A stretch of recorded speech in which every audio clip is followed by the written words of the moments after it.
Please subscribe.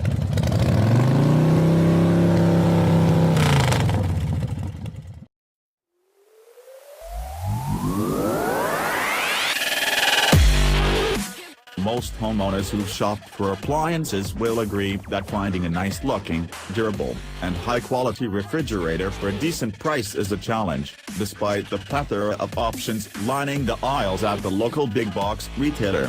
Likewise, those shopping three-row family crossovers are met with a similarly bewildering array of choices.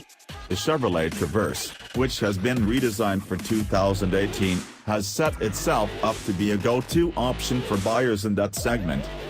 Like those non-automotive appliances, the Traverse is available across a broad swath of price points.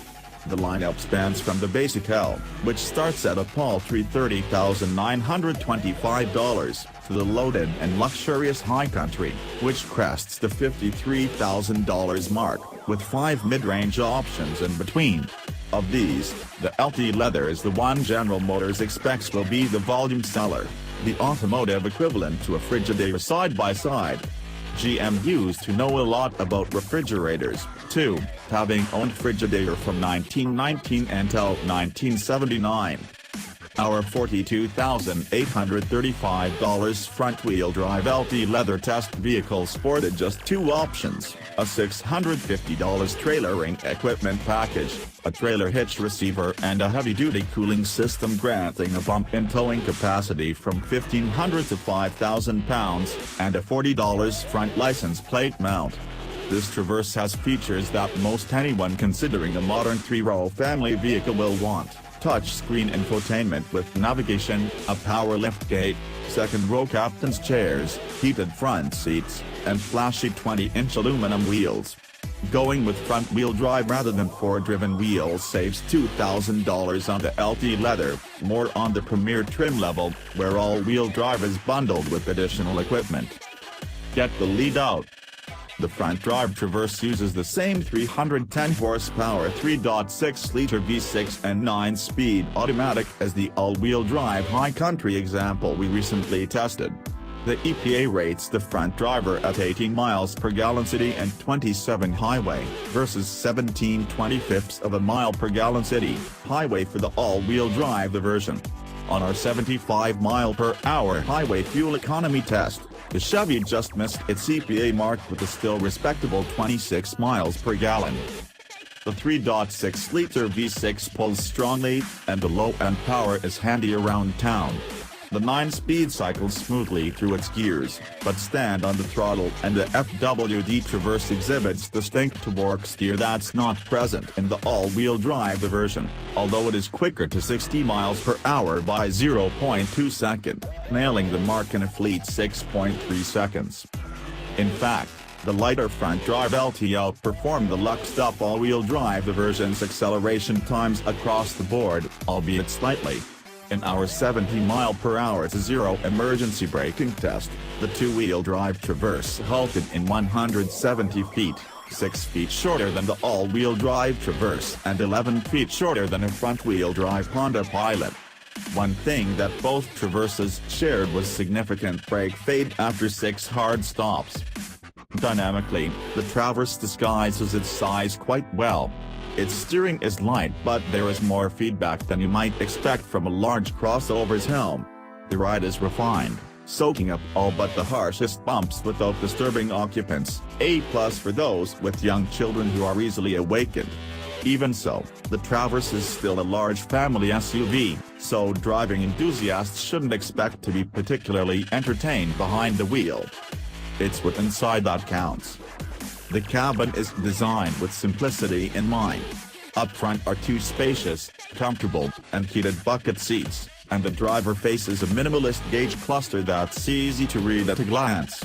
The all-black color scheme of our test car fell somewhere between bland and boring, while the interior's materials appeared chosen more for their durability than their luxuriousness. Second-row passengers are treated to captain's chairs that slide fore and aft as well as recline. A bench can be optioned on the LT and is standard on the L and LS. It's another spacious row of seating that adults should find comfortable for even long journeys, although seat padding here isn't as generous as in the front seats. Climbing into the Traverse's third row is made easy by sliding one of the second row seats that moves out of the way to create a wide opening. Unfortunately, this mechanism is fitted only to the passenger side, an odd decision on Chevy's part. Third row passenger space is above average for the segment, but adults will still feel the pinch and might struggle to find a comfortable seating position. With the second row seats moved forward on their tracks, legroom is merely adequate, and long-legged passengers will find their knees elevated and pressed into the second row seat backs. The Volkswagen Atlas's exterior measurements are a bit smaller, but it manages to better accommodate adults in its third row, which also is easily accessible from both sides of the vehicle. Drop all the rear seat backs and the Traverse's interior transforms into a vast, 98 cubic foot cargo bay, the largest in the segment, beating the Atlas by 1 cubic foot. Liftover height is a reasonably low 30.5 inches, and there's virtually no lip, making it easier to slide heavy items into the back. During our practical space testing, the Traverse swallowed an impressive 38 carry-on suitcases, tying the Atlas and the Honda Pilot. Neither of those crossovers can hold as many as the Traverse can, 6 suitcases, behind the third row, however.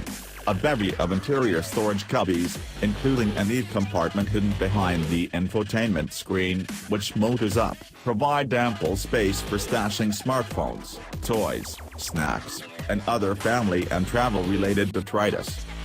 Tech-savvy comes standard. Chevrolet's MyLink infotainment system plays on a large 8.0-inch touchscreen in the LT leather trim level, and it comes standard with navigation, Apple CarPlay, and Android Auto. The interface is easy to use while driving thanks to large, color-coded icons that are easily identified in the driver's peripheral vision.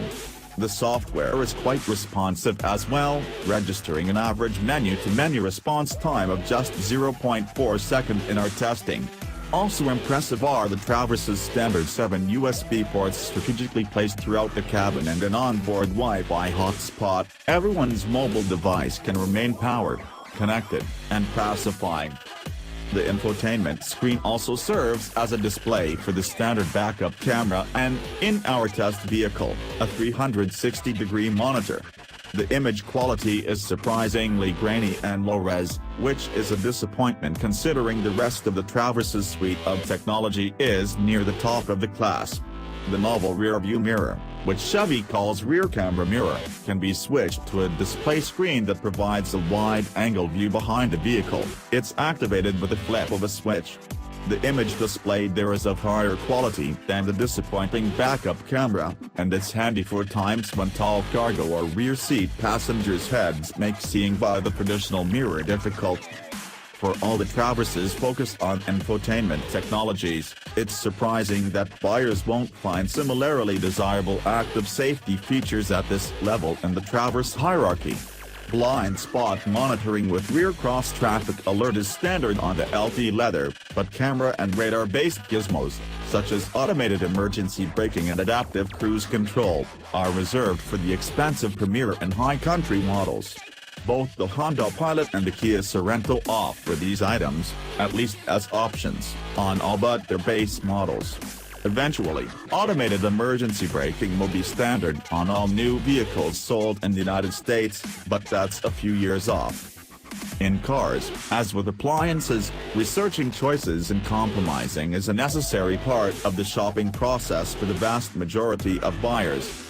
For those who need to maximize cargo space and passenger hauling ability, there are few choices outside of a minivan that offer a similarly practical package as the Traverse, and its few missteps represent small trade-offs. Chevrolet has a winner on its hands with the new Traverse, and it should serve its wide audience just fine.